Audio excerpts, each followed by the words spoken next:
If you're looking at royalty share, you definitely want to market that book also, because that is not only their money, but that is also your money. So if you want to, once you have like the contract done and you're ready to get started on this book, you can start creating hype around this book coming out, right? Get onto your social media platforms. Hey, we're starting this book with a release date of around this time.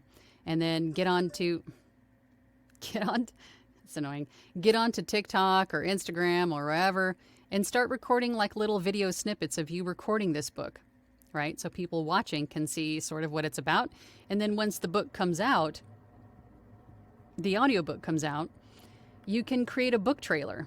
You know, you can use headliner.app. It's a platform where you can create short little bite-sized videos to make a book trailer, right? Use the retail sample and some cover art in it, and then post that on your social media.